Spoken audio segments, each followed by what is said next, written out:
starting new work is scary. Yeah. If you've done something your whole life and then suddenly it's like, okay, I need to switch things around because we fear change. I've interviewed people and they're like, oh yeah, sorry, so which company is this? And I was like, you've only got that period of time. Exactly.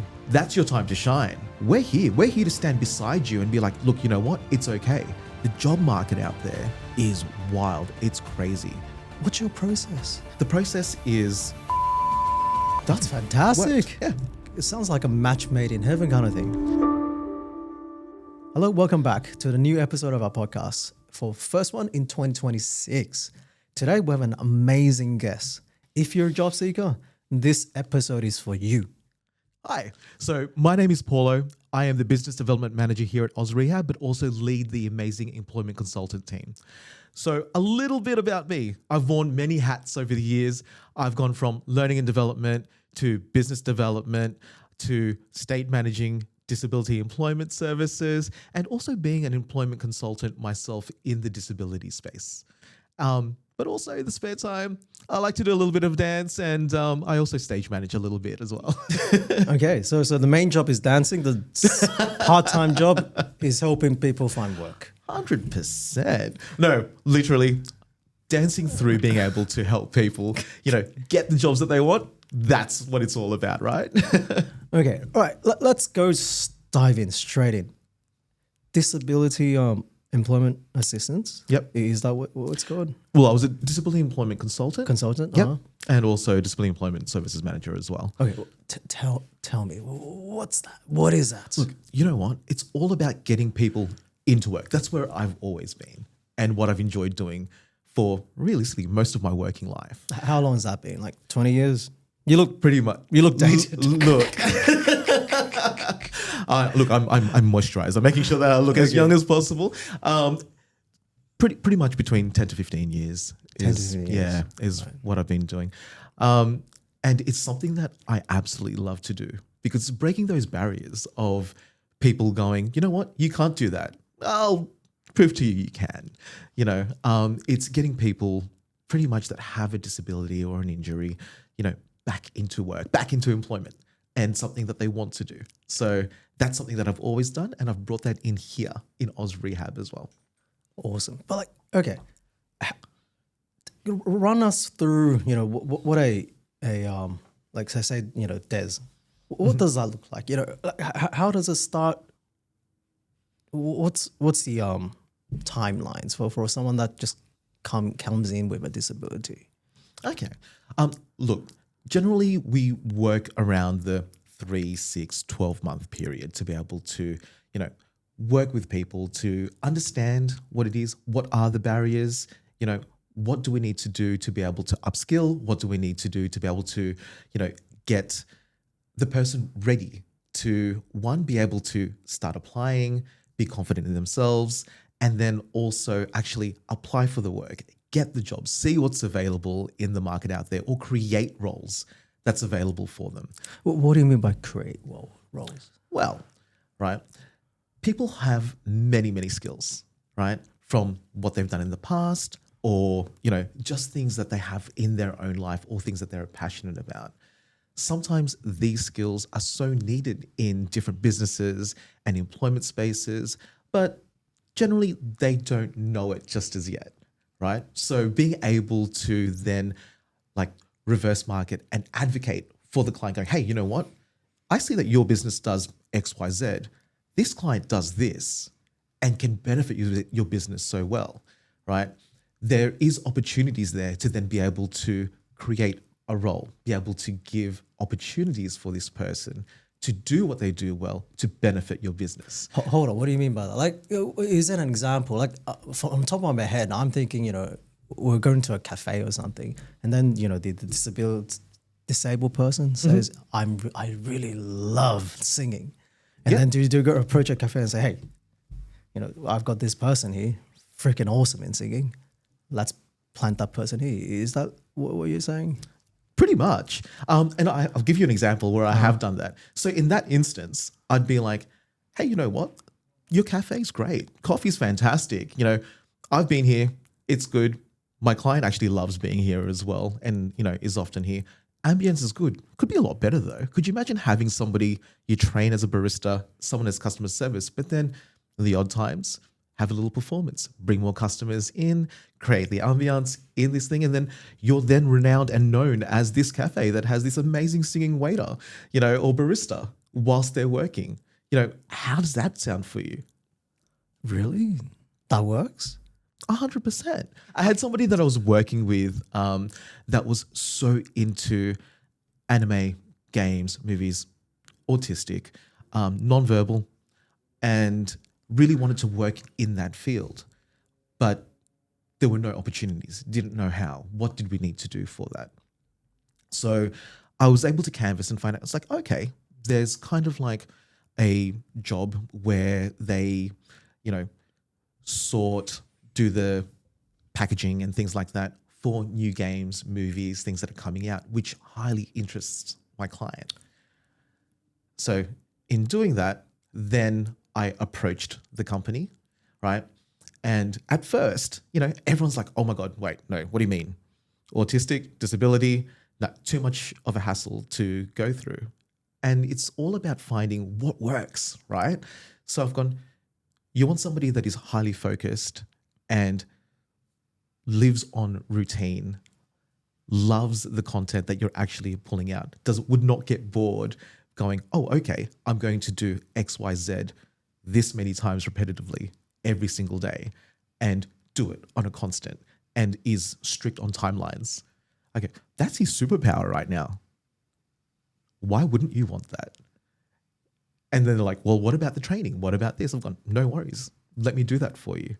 So then the onboarding process I assisted with, it's like, okay, let's teach you the process of going through the security, making sure that you're set up so you're not doing anything that's going to cause, disruption into the workplace by not knowing how to do certain things.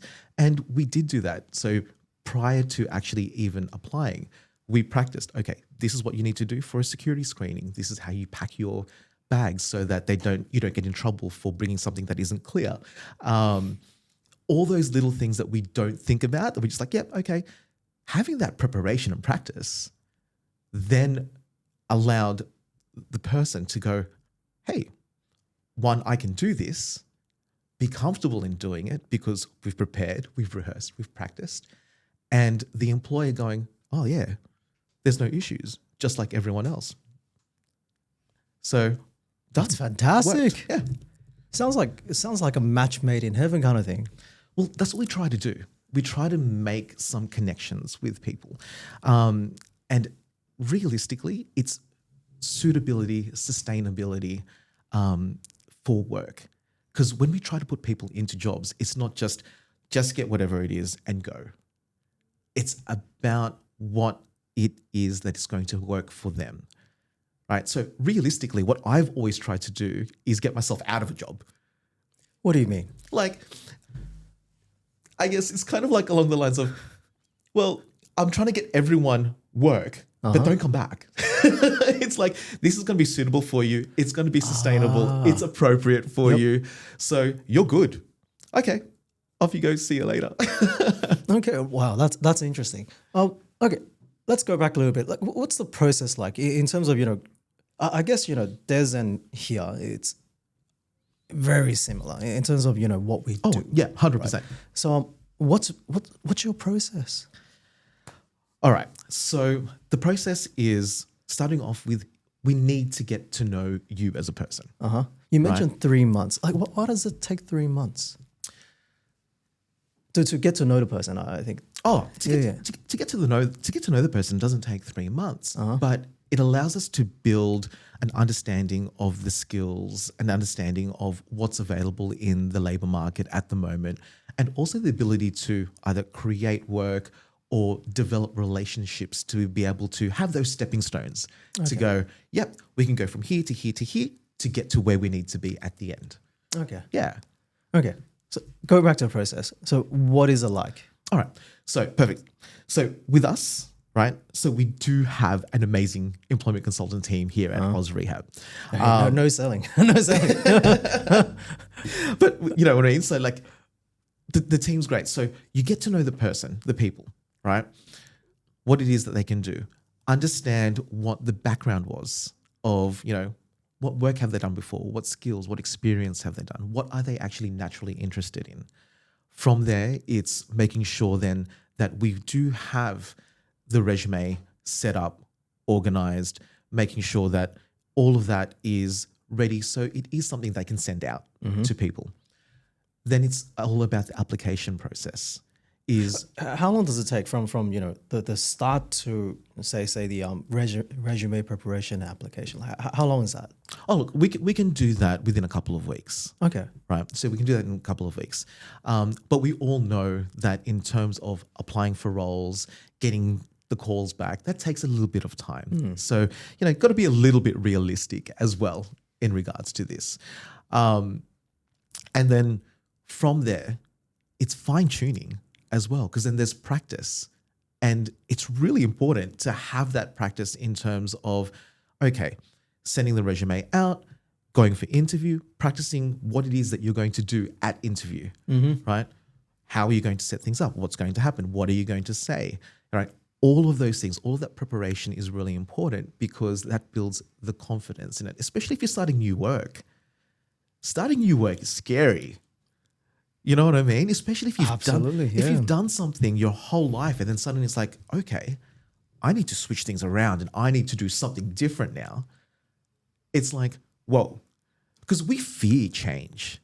As humans, we naturally go, whoa, no, I'm comfortable. I was comfortable doing what I could do. I'm confident. I know I can do that well. I'm successful at doing what I was doing before.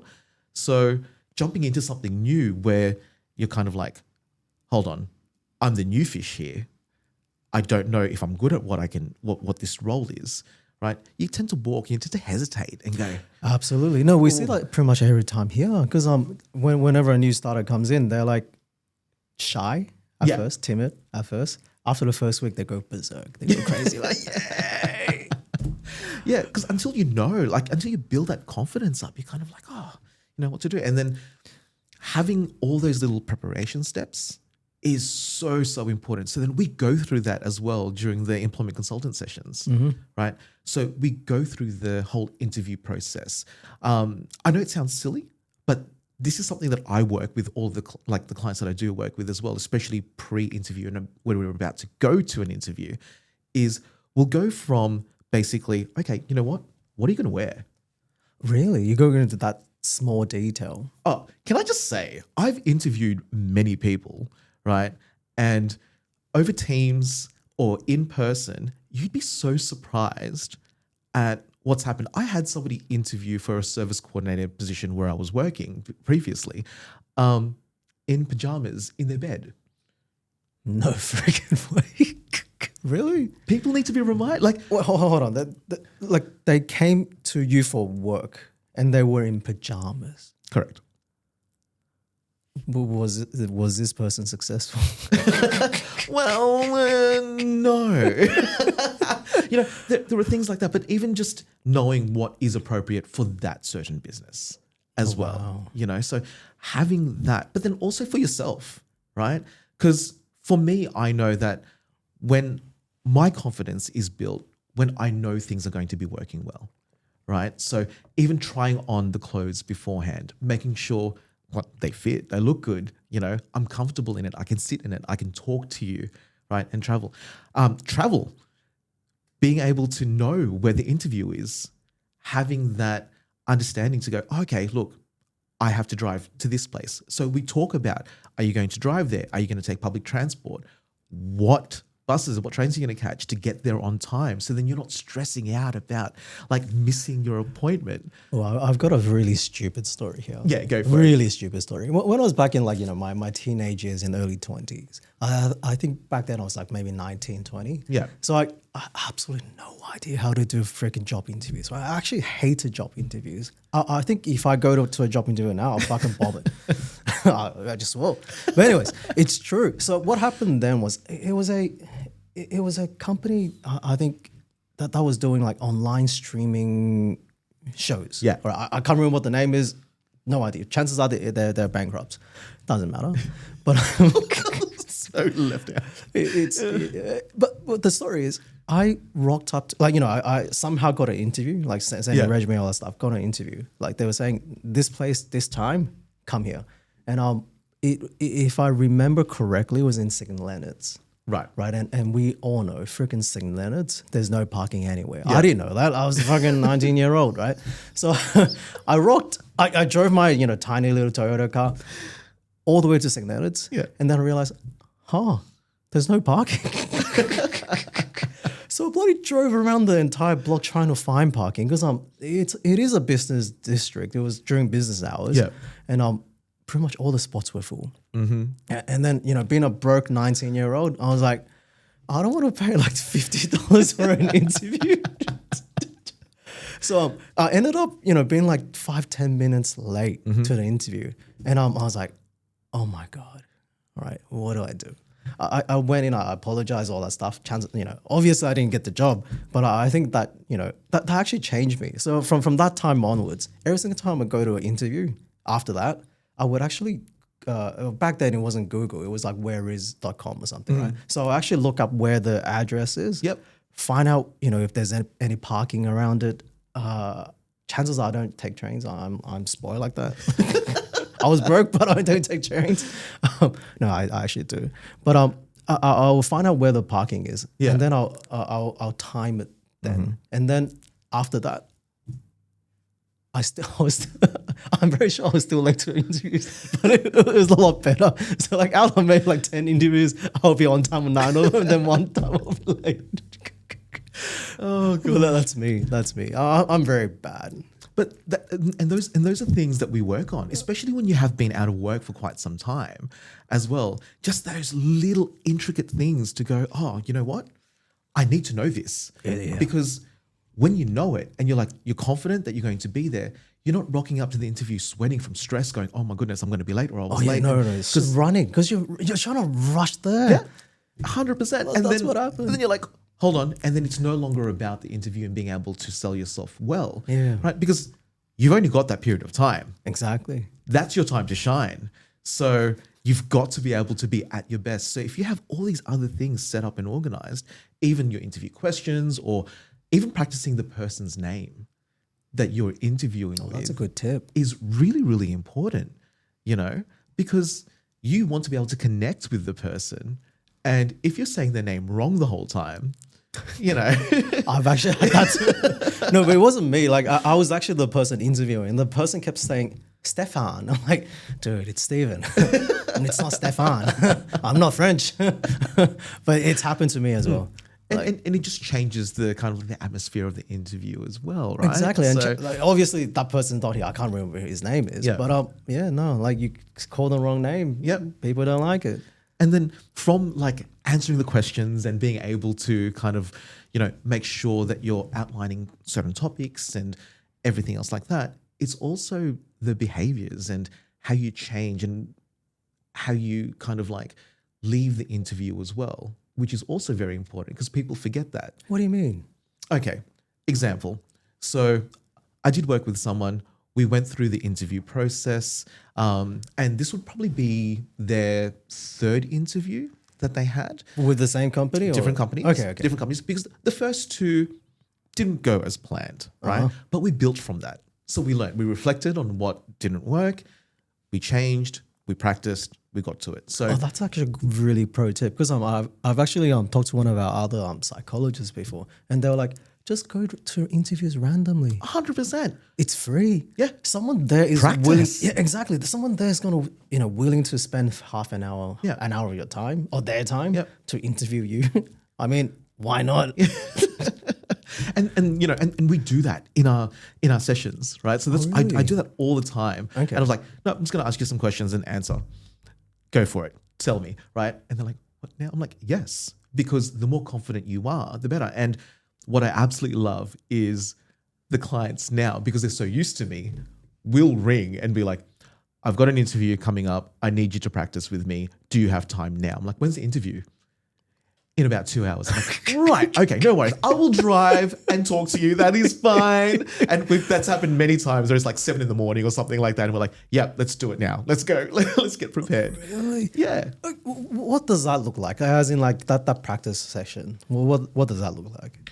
Okay, so that practice session, if I know about it beforehand, then I will do the research as well. I'll research the company. I'll research what the role is. I'll research what the common interview questions are for that particular company and what has been said before. Well, hold on. How do you find that? Oh, there's so much information on the internet. There are a lot of sites which will allow you to actually read through what the common interview questions are for that particular company. Hold on. That's like a treasure chest. Oh, yeah. Sorry, I'm just like, I've been in this field for so long. I'm like, don't you know? Like, I don't know. I actually don't know. Like, what do you mean? Like, you can Google this company name and then common interview questions. No way. Yeah. What pops up? Well, people actually have what they've gone through. So, you have websites like Glassdoor and things like that where they'll be able to go, hey, this person interviewed for this company, and they'll give their reviews. They'll be like, they asked me this question, this question, this question. This was my response. I was successful. I was not successful. Or this company usually asks for X, Y, Z. Make sure that you know about this for your interview. So then we go through that. Because how much more confident are you going to be when you are prepared and ready to go? That sounds like cheating, which I love. Freaking hell. It's studying. It's not cheating. It's like knowing the company. Because when you go to interview for somewhere, you need to know about the place. You need to know about the structure. You need to know about what's going on or what they do, even for social events. I've got to chime in as well. This is one of the things I hate when people come in for an interview. Right? I ask them this question: what do you know about our company? Right? I would say maybe like 8 out of 10 when I asked that question had absolutely no idea. Yeah. Absolutely no idea. And then they would, blab on about some other thing, blah, blah, blah. Maybe they read our homepage for 2 seconds and they were like, this is what you do. I'm like, dude, that's not what we do. Yeah. And it happens so often. Exactly. And then you've then pretty much killed your chance at that role, right? Exactly. By not knowing. And the hard thing is when you are job seeking, right? I don't know, like if I'm looking for work, I'm applying for so many roles and so many jobs that sometimes you go, which one is it? And it's happened to me where, same, I've interviewed people and they're like, oh yeah, sorry, so which company is this? And I was like, wow. It's a very common question. You walked into the building. Like Exactly. But that's the thing. It's like preparing, knowing, understanding what it is and how the structure works. Because it also shows, look, you as the employer, if somebody knows about you, knows about what you do, and is interested in not just the facts and figures of what you do, but the other side of things as well, right? You're like, oh, they've actually put in time and effort. Correct. Right. Correct. It's rather attractive for a job seeker to come in prepared and tell me what they know. I'll give you another example. God, I think this is actually really good. It turns out to be like me talking instead of you talking, which is great. But we have a what do you call it? A graphic designer. I was trying to hire a graphic designer. She's still with us at the moment. So what happened was we were still a very tiny company back then. Okay, I paid, I think it was like $400 or $500 for a company logo. Right. It turns out it was ridiculously expensive, but I was, beginning on my business building years. Yep. So I didn't know. I was like, yeah, 400, let's go, right? Turns out you can get one for $12 and it was like much better quality, but that's okay. All right, that's a completely different story. Anyways, she came in, all right. I knew there was an issue with the logo, but it wasn't me picking it up because I'm not that detailed of a person. Yeah. But how I found out was we had a massive logo printed at our Alexandria office, the one that's on the window. Yep. All right. So when you blow it up, you can see all the tiny details of that logo. Right. And then there's a little kink. So if you go to our office now, right, you can see a little kink there. I think it was under oh God, I think it was under S or something. Yeah. Right. Anyways, there's a little kink. Right. I interviewed maybe like 5, 10 graphic designers back then. This person came in and said, "Your logo, it's crap." I'm like, "What's going on?" There's things wrong with it, right? I'm like, "Okay, Yeah. I like that. You actually noticed." Yeah. Like, how did you notice? I don't know, because all she had, like as in the only assets that she could see was like stuff on the on our website, right? Yeah. So she blew it. I don't know if she blew it up or whatever it is, like make it larger, but she noticed that little kink, right? The funny thing is, she picked up another issue of the logo that I never knew. Okay. And what it was like, there's 2 things wrong with your logo. I'm like, I didn't know that. I know there's one. Where's the other one? It was like, yeah, there's another little kink here. I'm like, you're right. So there's actually 2 kinks in our massively printer logo on the window. Yeah. And you're But what I'm trying to say is she got the job because she researched, she was freaking detailed. yeah. And it works. This actually works. Yeah. Yeah. Anyways, Yeah. carry on. I'm sorry. No, that's right. So having that preparation, having that research set ready to go, benefit, absolute benefit. But then also you just practicing what it is that we're supposed to do when you finish the interview is also really important. What do you mean? Like, yes, you might be amazing at the interview and you're switched on and you're set and you're ready to go. But having that, sometimes there are moments where it's quite just casual and you muck around after the interview. It's been quite successful. I've had one where this is what the story that I was talking about before, where at that 3rd interview where they were really confident. They're like, yep, I know how to sell myself now. I know how to, sell my skills and my abilities. Got the job on the spot there and then. Absolutely brilliant. Was cheering, right? And they actually went through kind of like the onboarding process and everything in that interview at the end of it, right? So called me, so excited. Was like, I've got it. This is amazing. Thank you so much for all your help. A day later, called me again going, I didn't get it. What? And I How? was like, what do you mean? Like, what happened? Did somebody else come that was like even more better than you? Like, what actually happened, right? I'm like, go ask for feedback.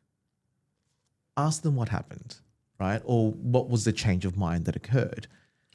And all it was at the end, because he was so comfortable, got the role, everything else was all set, during the conversations whilst they're going through the onboarding, became so lax that, every now and then he'd drop a few swear words and, just was like no longer than what the company was actually after.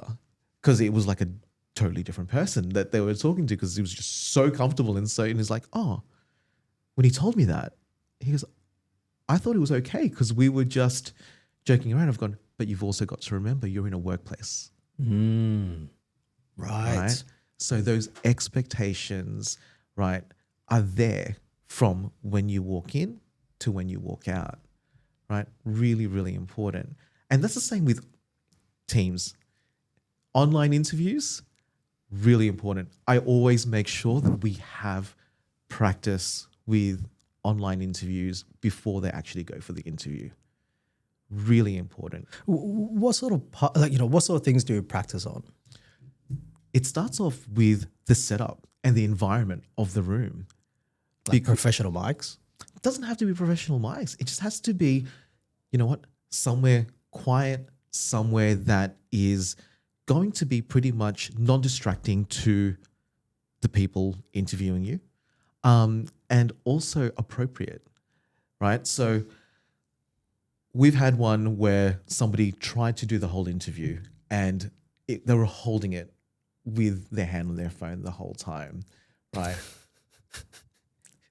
So you see the difficulty in this, right? So I'm like, oh my goodness, it's not a live stream. You're not on TikTok asking people to tap and like your live right now. This is not how it works. So there's that. It's like simple things like, okay, your lighting, right? At least have some light on you or where it is, like the situation of the camera. So we go through all of that stuff where I talk to them and go, hey, maybe move the camera so it's not showing your bed and everything else that's happening behind you. Or let's change the background so then at least it's a little bit more professional. Those little hints and tips are really important because you know what? People judge. People see and look and be like, is that the type of person that I want working with me? Right? And you're showing them straight out from that Teams interview to as simple as, hey, you know what? Take the hat off. It's a professional interview, right? I know it's still online, but let's do this. Where things are situated. Let's make sure you're center in the screen. You know, all those little things we practice beforehand so it's all good. Because people forget that. And then it's just a matter of going, okay. Because then once again, you're comfortable, you're confident. And one of the biggest hints and tips as well for Teams meetings and interviews that I give them is if it is a Teams interview and you're like nervous and things like that, you see the videos of people using kind of like the AI chat type thing to answer the questions. And, it's a new thing now. Right. It's like you put a little iPad there and then, you know, they were listening to whatever the interviewer is saying. And then it would come up with like, you know, the legit, no, not legit, like the responses. Official. Responses. Yeah. Do those work? Look, I tend not to do that because the thing is, it's not how the person speaks. It's not how they respond in general. So if they do move on to face-to-face interviews, if they do move on to like phone screenings and things like that as well, then it's a totally different person, right? What I say is it's okay. Like I've got my little notes and things here just to make sure I remember to talk about certain things as well. Is, you know what? You've got your screen, your laptop, you know, whatever it is that you're using to do the interview, have something behind it, just as little reminders, you know, of if you need to know specific facts and figures, if you need to identify certain key aspects of the role that you need to talk about, have it there as a gentle reminder for yourself so that when you are getting asked those questions, you're like, hold on, what is it? It's like, oh, it's there. And it's just a reminder for you to do that. So then once again, you're comfortable, you're confident, set, ready to go. And then, yeah. That's pretty cool. All right. Top 3 tips for someone, you know, a job seeker. What would it be? Attitude is everything would be my number one, right? Because look, the way I see it is, what's that quote? There is this amazing quote. If you think you can, or if you think you can't, you're right. So if you're going in with a negative attitude and saying, you know what, what's the point of me applying for this role anyway? I'm not going to get it, this and that, then you're not going to get it, right? You've got to have that attitude of, you know what, I'm going to try everything I possibly can to get this role and go for it all out, 100%. There's no marking. There's no just like, I'll just give it a little bit of a chance. It's like put everything you've got into it. And it's okay if you don't get it. So I'd say one, attitude is everything. Hold on. One thing I want to say. Like one of the troubles that I had when I was a job seeker back then was that if I give it everything and then I get rejected, I feel bad. I feel terrible. I feel like I was useless. Yeah. Like how do people? How do you coach people to overcome that part? Yeah. Oh, look, absolutely. Rejection is hard. Yeah. It feels horrible, right? However, especially when you give it 100% as well. Yeah, that's right. But the thing is, it's okay not to be able to get everything that you go for, right? That's what I try to like instill in everyone that I work with. Like it's absolutely okay.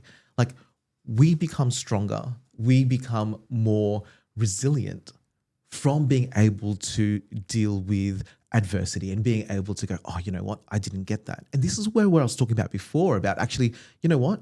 You can reflect on those things and understand. Because the stronger we go through things, right, then we become stronger as people as well. It's that whole metaphor thing of, like trees with their roots being able to actually like grow stronger because of the winds and everything else that they go through. They end up being the most stable, most strong, most, resilient around. And that's us as people, and we need to lean into that sometimes. And I know it's hard, right?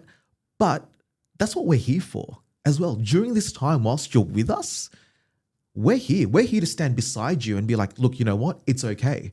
And if needed, we'll stand behind you and push you along a little bit to encourage you to go, you can actually do this. I see what you can do. So let's go. Let's do it. Right? So we're going to be there as an act of support. So that's where it's kind of like, all right, it's okay. Like we do need to lean into things. And it reminds me of whenever I go to LA and we're driving through and you see the palm trees and they all lean to one side. Yeah, yeah. Right. And the reason for that is the wind because blowing, right? they lean into the wind. Is it? They don't lean away from it. They lean into it, right? Because they're like, you know what? I need to make sure I do something to be able to counteract what it is that's coming so that I don't topple over. And that's where the whole preparation comes in. That's where the whole, hey, I'm going to reflect. I'm going to determine what it is that I did wrong, right? To be even better. Because then that 100% is different when you apply the next time. So what you're saying is, don't get disheartened, learn from your mistakes, improve. Yep. Like find out where you did wrong, improve. Yep. And then next time you'll be stronger, more resilient. 100%. And then chances are you will get the next one. Exactly. Like that. And it's all a matter of it. I mean, look, if we gave up every time something went wrong, we wouldn't be walking, talking, writing, doing anything, right? Growing up, we learned, right? We'd stumble, we get back up, we'll try it again. What worked, what didn't? Yep. Riding a bike, same thing. How many crashes did you have as a kid trying to ride a bike? Even now. Right? But still, regardless of the scratches, the cuts, the bruises and everything else, you got back on there because you wanted to do it, right? So having that same mindset and mentality to go, I'm going to keep going regardless, makes you that better person to be able to go, I can handle it. I can deal with it and be able to get through it. Oh, that's cool. That is a great tip. Right? So, yeah. No, second one then. sorry, we keep cutting off. Chop and change. That's fine. But I actually want to dive deeper into what you're thinking. Yeah, no, that's fine. Ask away. I love it. It's just the way it goes. So 2 is actually be adaptable, right? You need to be open and adaptable, especially when you are looking for new work, right? Because more than likely, you're not going to be able to go back to exactly the same field or work that you were doing before. And that's okay. That is okay. But there's an ability to be able to adapt and change and use what you know and those skills and that history of work, whether it be from work, your life experiences, what you've done in your life, all of that stuff is important, right? And being able to go, hey, you know what? I can use these little bits of me, right, into other work and be able to go, okay, I can learn. I can start from scratch again, right? And then be able to learn to be able to do that really well, to be able to progress. And because you're adaptable, because you're able to be resilient and go, okay, I can learn from this, I can change, I can do this, I can move on. It makes you the absolute amazing, person, employee for that company, right? Because wouldn't you rather someone who's able to go, hey, I can do this, but I can also do this, this, and this for you, rather than, oh no, this person can only do this and only this. No, absolutely. So one of the issues that I see with the current job, demographics of people that, are applying for a job is that they think, especially for a small company like ours, right, is that they think you're here hired just for one task. Mm-hmm. It's not. No. Especially for a small company, right? If you're a cafe, a barista, chances are you got to wash the cups as well. 100%. You got to wipe the tables. You got to do all the other stuff, right? Yeah. It's not just one duty. And I actually have this problem with recruiters and all that stuff that come and approach us and say, hey, what's your job description for X task? What do you call it? X role. Yeah. And I'm like, dude, I don't know. Like one is I haven't hired someone in that field before. Yeah. And then the second part is I don't think there should be a limit. Yeah. That's me, okay? Because I think I get the way how our system is not designed, but how it's defaulted now. That everything has to have job descriptions. Everything has to have set rules and all that stuff. But I'm like, companies aren't like that. Like, look, for me, right, I started being as in, running this company, like toilet cleaner, Yeah. cleaner Yeah. in general, like IT, because I was the one that fixed, majority of computers. I was the one that built, a big chunk of these, furnitures and all the chairs and all that stuff.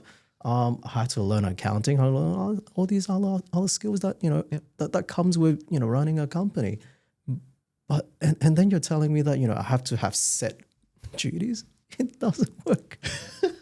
Like, I don't know. Like, my observation. Yeah. And that's where, being adaptable, being, able to do multiple things and showcase that you do have skills in different areas is so important.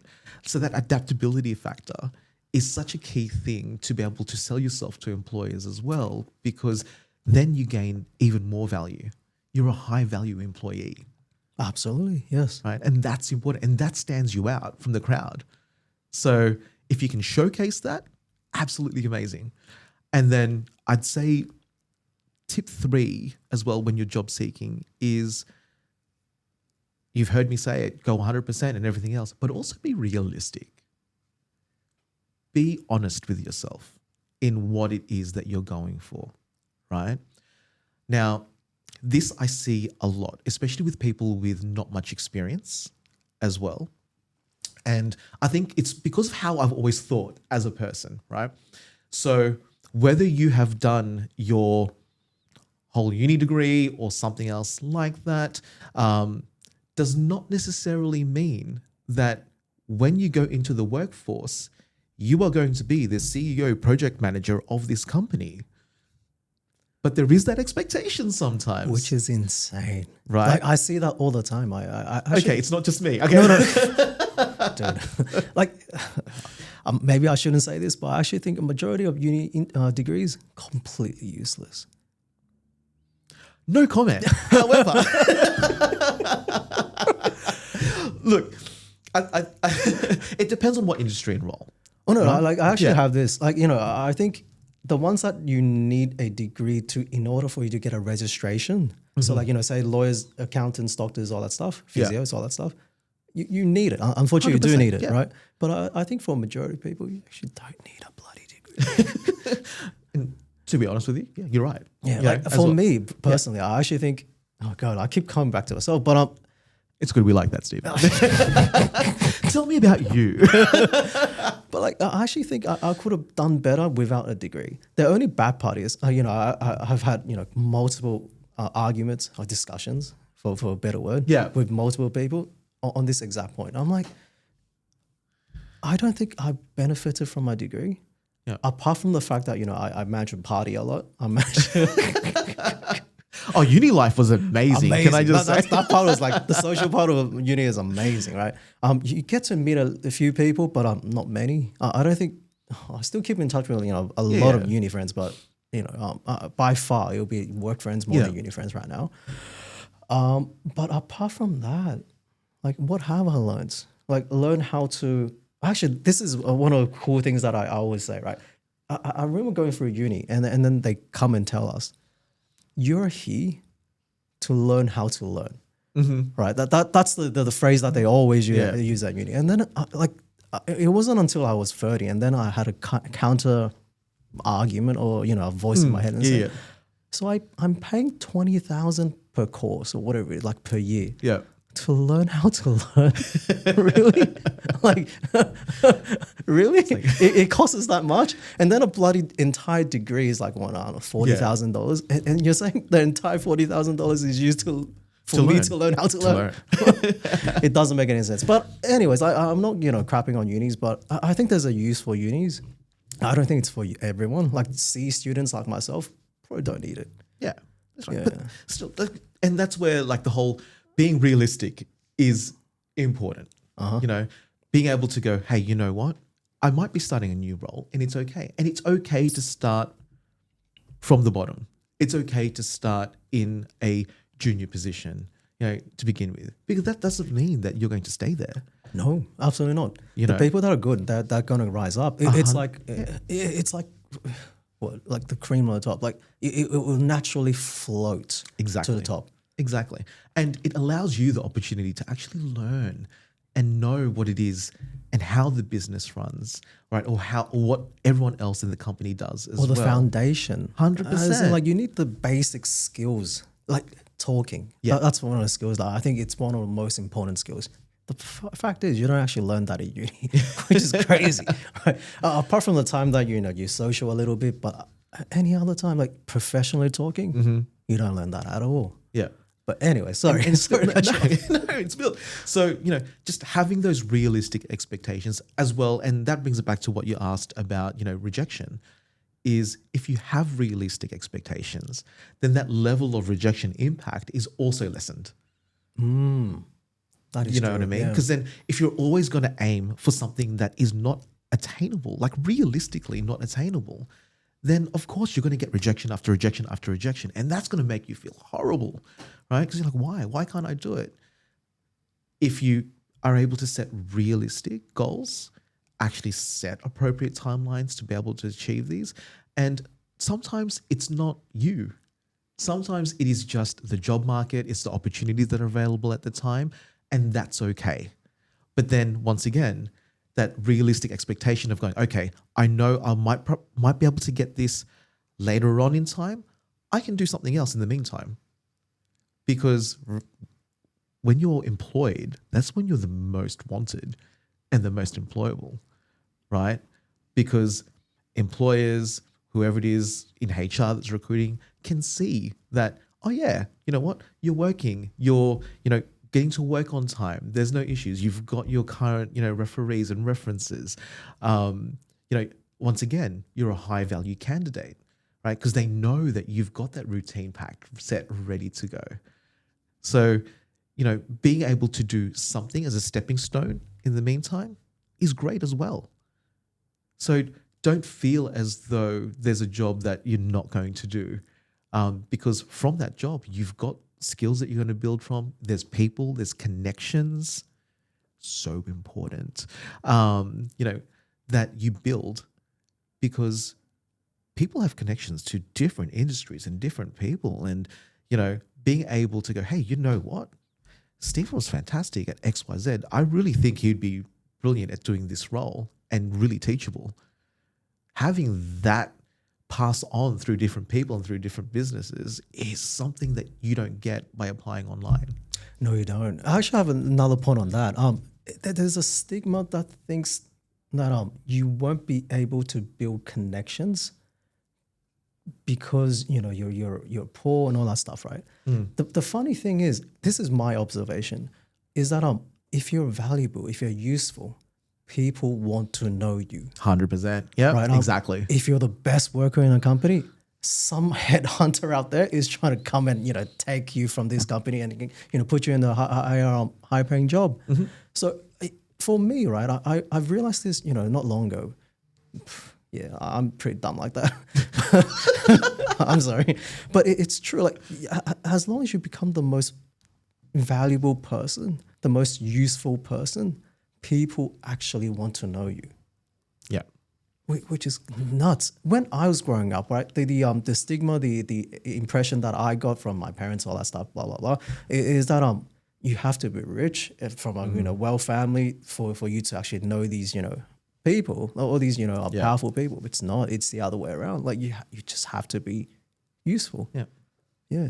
Like even if you're rich and then you don't know absolutely nothing, you screw around in life, no one wants to know you anyways. Exactly. Yeah. Exactly. Yeah. Which is cool. But anyways, all right, let's go back to this. In terms of job seeking, like your field in job seeking, right? What is the hardest part? Your job, or maybe what you see as the hardest part for these job seekers. Breaking that mindset of starting something new, actually going for work, especially if they've been out of work for quite some time, because comfortability is there. It's like, well, I'm okay. I don't know if I actually want to do something new. I don't know if that's going to be suitable. Breaking that and keeping that motivation is so hard to do in the very beginning, because it takes trust. It takes time. You know, who's this person that's seen me for like an hour for 1 minute going, you can do this. What's going to happen? You know, we need to build that rapport, that understanding. But then also showcase that there are opportunities and there are things there, and that we will go above and beyond and try what we can to be able to get them to where they need to be, and showing them that they can be at that point as well. I think one of the calls that I got yesterday, it still rings in my mind. I was thinking about it all last night as well, and I'm still getting goosebumps over it. Wow. Still getting, because what happened? I do this from heart. So received a phone call, and it was great news as well. So I was cheering because it was like, you know what, Paulo, I'm working. I've got the job. And I was like, hold on, this is absolutely amazing. And in his words, he was like, out of everything that's happened, right, everyone else, including myself, kept saying, you know what, just give up.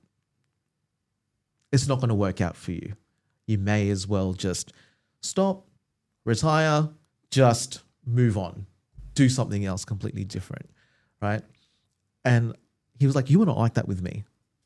I'm going, no, I wasn't going to let you be like that. You know, it's something. He's like, no, he was like, if I was a basketball, you just kept bouncing me up every single time. And I was like, oh. He's like, and you did that. He's like, everyone else was just like, no, not possible, not possible. And you were like, I'll give you option B, option C, option D. Let's try this. Let's do something else. He goes, you kept me motivated. And that allowed me to then change from where I was to be working. And that for me is why I do this. Go deeper. Like, what was the background on this person? You know, what did you do and what happened? What was the outcome? The outcome is, well, in employment now. Background is we had to build capacity to be able to do things, and also look at other options as well for work. Now, the hard thing is being, you know, an older person as well, could retire if they wanted to, right? Is a possibility. And I think that's where the easy out is there, right? But we had conversations. I know that he still wanted to work, right? He's got time. He's like, I'm still going. I'm loving it. I want to do this. I don't want to be stagnant and sit still. And I know this as well. Like, I see my dad. My dad can retire, but he doesn't want to stop. He's still going. Oh no, I have this phrase. I think it was from Trump. To retire is to expire. I've heard that. Yeah, which is crazy. And I should agree. And I know that, you know, with people like my dad, who's like that, is he can't stop, because that's what drives him. That's what fuels him. It's what makes him feel a sense of purpose. Yeah. You know, and he's happier when he's working. Right, he would rather take on extra time, like an overtime over the weekends, than sit and chill and relax. You know, he's that type of person. I get it, right? Because I'm like that too. And I'm like, great, okay, like that work ethic is there. So why dull that, right? And it took the time that we were working together to kind of like go, okay, let's change our strategy. Let's change what we're doing.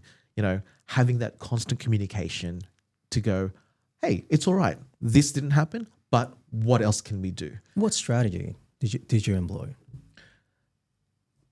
Being able to adapt and change. So we tried retraining, going, what else can we do? Can we actually look into building new skills to get something happening? Let's move into possibly a different field, a different vocational. So it's a matter of going, okay, trial and error. Let's see what works. Okay, this might not be as suitable, but let's try it in a different format, in a different field. Let's upskill you in this section. All right, cool. Let's try this. But then let's also have a safety net around us. If that doesn't work, let's try this, and this option, and we've got this. Let's work on it. And having somebody beside you that's not going to give up either helps. You know, so when you're wanting to go, you know what? Yep, I'll believe what everyone else says and whatnot, and you've got somebody nagging you, that's me. It'll be like, how about let's try this, let's do this.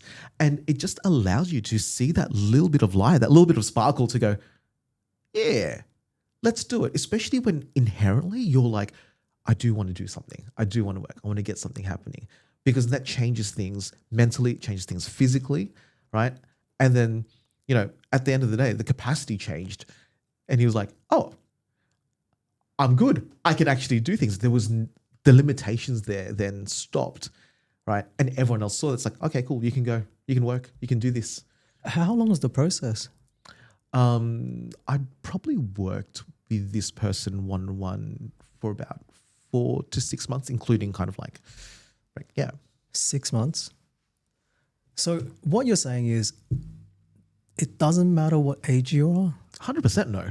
as long as you're motivated, you have purpose, you want to actually work, then no matter how hard it is, you'll still get it. Yeah, you can always. How many times did this person apply for a job? A lot, can I just say? We were applying for probably about 3 to 5 jobs per week. So like what, 13 weeks? Like, no, 13 fortnights. Things that were, things that was like suitable, just really just trying to go and ascertain what's available. So that's what we were doing, and canvassing every single time we'd meet. What else can we do? What else can we apply for? Well, let's go. It's 26 weeks if it's 6 months, and 3 to 4 a week. So that's 100 plus job applications. Yeah. Okay. But you've also got to remember, right? The job market out there is wild. It's crazy, right? There are applications that are going through for single opportunities, whether it be like a reception or a customer service role, where, 6,000 people are applying for that job. And then it's like, what's going on here, right? And that amount, I actually don't think is quite large in terms of when you're in that job seeking mode to apply, right? I don't think it's that big. But then again, I come from that background of, like Workforce Australia, disability services, things like that, where the expectation was you're doing 10 to 20 job searches, a fortnight anyway. So if you're doing that, it just maximizes your chance. And I get it. Sometimes it's a numbers game. Yeah, it's a numbers game. And sometimes there aren't roles available, so you can't do that many, and that's fine. I get that as well. But you've just got to try. You've got to go for it. If you are able to do majority of what it is that the job is asking you to do, right? And that's something that you want to do, why would you stop yourself from applying for it? Good point. Great point. Don't just give yourself a disservice by not applying for a role just because you're unsure. Right? Back to where you said, just go for it. Go for an interview. Just have fun. Yeah. It's practice. Practice makes perfect. Just keep practicing. Yeah. Same thing. And then from there you learn about, what works, what doesn't. And, that's what works. Wow. Powerful. Yeah. And I think that's a very good way to, conclude our talk. But I actually want to ask you about a lot about, post job. But I think that has to be episode 2. Episode 2. Yeah. Okay. Oh, I've got to be back. No. Because it's interesting because I think a lot of people don't understand this is that, 100 jobs applications, that's normal. Yeah, it is. Very normal. It's not, especially if you're looking for work. Yeah. Especially when you're like, jobless and potentially, or maybe you have some sort of injury, whatever it is, like some sort of handicap. I remember my first job a full-time job after uni I probably applied for, I don't know, like 70, 80, 100 jobs before I actually got one. Yep.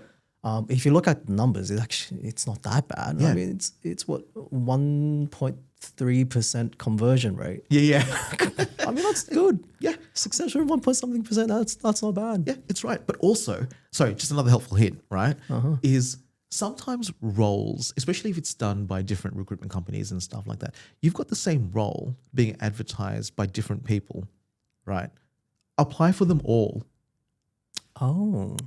Like really apply for them all, because one recruitment company's expectations or the person who's managing it, right, may be that person who actually sees your resume and goes, oh yeah, you're the right person. You know what I mean? So it's the same job, but different people have kind of like that, I guess, responsibility to hire people for that role, especially for those government roles and things like that. It could be done by multiple recruitment companies.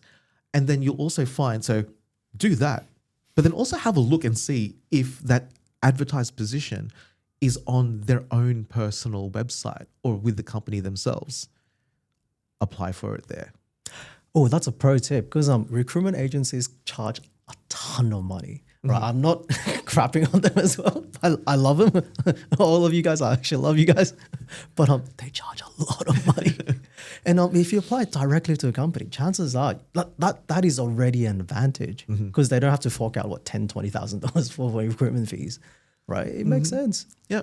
Absolutely makes sense. So, give yourself maximum opportunity. Apply for everything. Go for it. What do you lose out of it? Nothing. Right? If you gain an interview, you gain kind of like a phone screening, something, that's amazing. So yeah, give yourself the opportunity, apply for it, give everything 100%. Paulo, on that, thank you. Fun. Pleasure. Take care. Any last words? No, that's all. All right, guys, that sums it up. Hopefully you learned something. Paulo, amazing. If you need his help, come reach out to us. If you like this, like, comment, subscribe, and follow for more content.